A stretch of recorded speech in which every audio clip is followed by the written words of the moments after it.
thinking back to your Lab 1 with Riemann sums, the last page of it was all about interpreting the area under the curve when you were finding the area under a curve that represented a rate of change. So this is exactly the same type of problem. You're interpreting a rate of change. So the integral of a rate of change is the net change, which is exactly what you wrote down for your answers for that problem. Example, if V primed represents the rate at which water is flowing into a reservoir at time t, then the integral from time number 1 to time number 2 is equal to the change in the amount of water in the reservoir between time 1 and time 2. Nice simple example. We're asked to find the amount of water that flows from the tank, and this time water is flowing out of the tank, during the first 10 minutes. So that means 0 to 10 would be the first 10 minutes. And it's flowing out at a rate of 200 minus 4t. So 200 times t minus 4t squared over 2, evaluated from 0 to 10. Plug 10 in.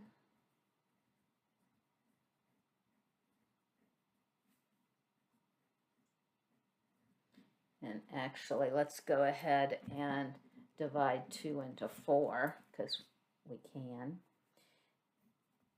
Now, if everything has a t in it and you have just a 0 to plug in, I'm okay with you just saying that that's minus 0, because 200 times t is 0, and 0 squared is 0, and 0 minus 0 is 0, a bunch of zeros. So you can just call that 0. 2,000 minus 200 is 1,800, and we are measuring in liters. Don't forget your units. Easy enough. Okay, back to velocity, position, and acceleration functions. We talked about this in a previous section where we took the integral of velocity to find the position function. If we take the definite integral of velocity, we find the displacement. So where it ended up minus where it started out, the displacement. Now, if you're moving just in a positive direction, your displacement is going to be the same as the distance traveled. But if you're really interested in the distance traveled, you're going to have to figure out when you're moving in a positive direction and when you're moving in a negative direction. So you would have to have the definite integral of the absolute value, which means we add times when you're moving in a positive direction and subtract when you're moving in a negative direction, because minus a negative will give you a plus. Here's a picture that illustrates it. Positive, negative, positive. Displacement is A1 minus A2 plus A3. Distance traveled flips that up above the x-axis and just adds them all together. And to get a velocity function, you can integrate the acceleration function. That'll tell you the change in velocity from time 1 to time 2. Let's look at an example. We have a particle that moves along a line so that its velocity at time t is t squared minus t minus 6. This is example 6.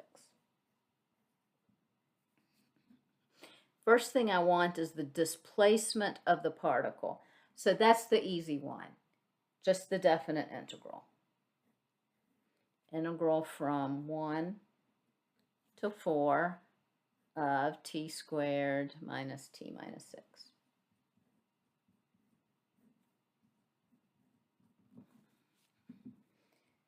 So t cubed over 3 minus t squared over 2 minus 6t. All of that evaluated from 1 to 4. I'm going to pause and do some arithmetic, and I'll meet you back here shortly. And again, I cheated. I didn't really do arithmetic. I did plug my numbers in, which I would want to see on your test paper. But then I just wrote down the answer because I had calculated it earlier. I knew it was correct. So we have moved 9/2 or 4.5 meters to the left in a negative direction.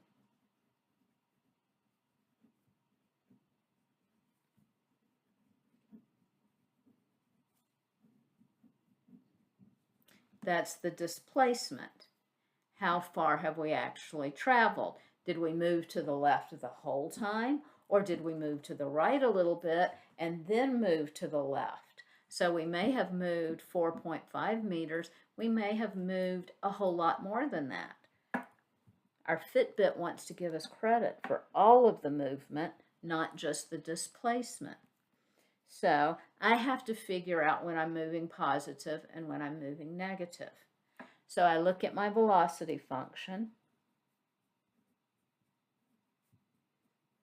and set it equal to 0, just like we did on test 2 to figure out when we were moving in a positive and in a negative direction. Two numbers whose product is -6, whose sum is -1.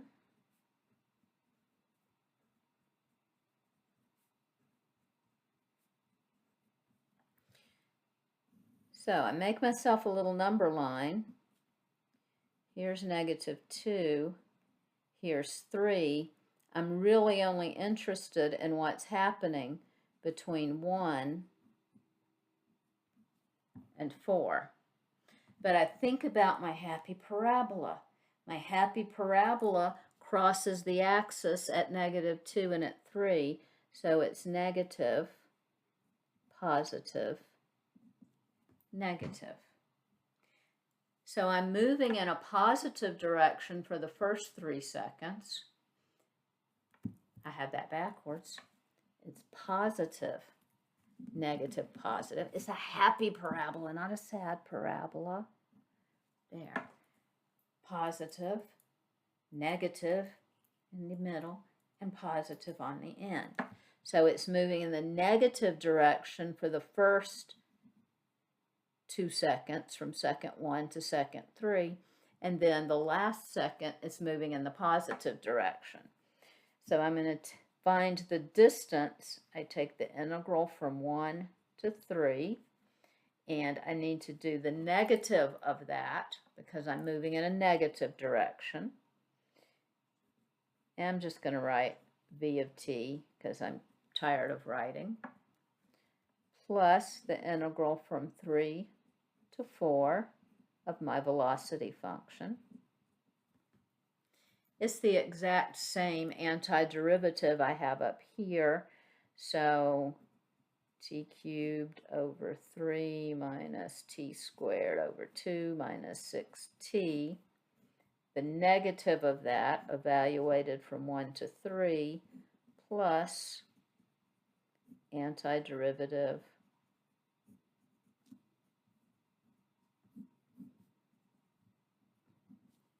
evaluated from 3 to 4. So I divided it up into the 2 pieces, and I'll just come down here and write down the beautiful answer. 1/6, or a little over 10 meters traveled total. So give this one a try on your own. We'll come back and compare answers. How'd part A go? Were you able to get the velocity? So you just take the general antiderivative of acceleration. You get a velocity function with a c in it, but we have an initial velocity. So this was an initial value problem, and we were able to get the velocity at time t. Now we're going to need to find the distance traveled. So be sure you figure out where it's positive and where velocity is negative, and we'll meet back and compare those. Alrighty, I set the velocity function equal to 0. I found that my object was at rest at time t equals -4 and 1. Happy parabola. I did it right this time, plus minus plus. So it's moving in the negative direction from 0 to 1 second, and in the positive direction from 1 to 3 seconds. I do the negative of the integral from 0 to 1, plus the integral from 1 to 3, integrate, plug numbers in calculator, add them up. So its distance traveled is about 14.83 meters.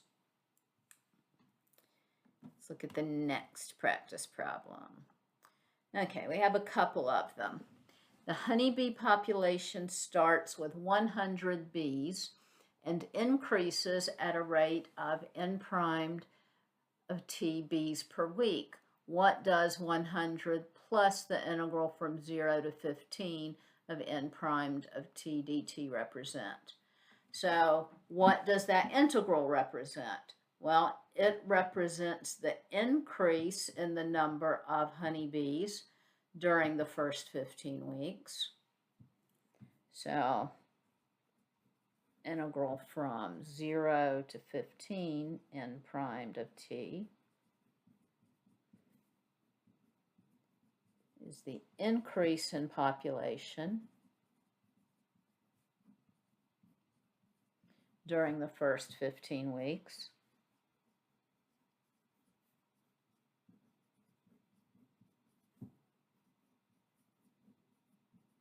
So the initial value of 100 plus that number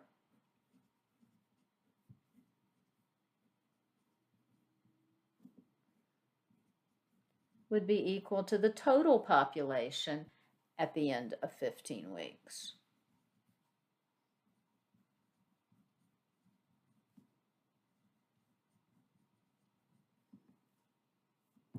After 15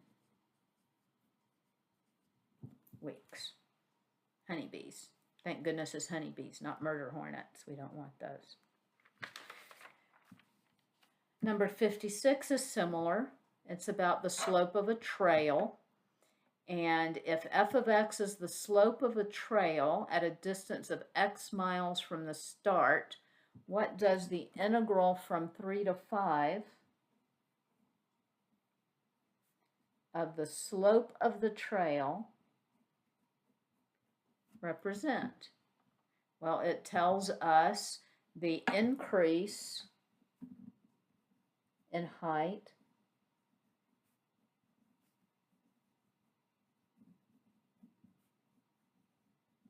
from mile 3 to mile 5.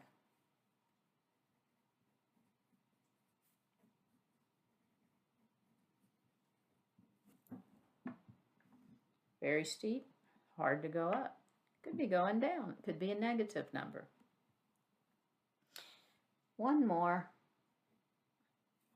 Marginal cost of manufacturing X yards of a certain fabric is C primed. That's the marginal cost, remember. So if we want the increase in cost, if we increase production level from 2,000 to 4,000, easy question. Take the integral from 2,000 to 4,000 of the derivative of the cost function, 3 minus 0.01x plus 0 with ichi, ni, san, shi, go. Ichi, ni, san, shi, go. Zeros squared. And I'm going to pause and plug it in and meet you back here and we'll compare answers. So I plugged the numbers in. 60,000 would be the cost of manufacturing 4,000 items. $2,000 is the cost of manufacturing 2,000 items. So the total cost is 58,000. That's the increase in cost from going from 2,000 to 4,000 yards of fabric. Okay, You have the knowledge you need for section 5.4. Go forth, do your WebAssign. See you later.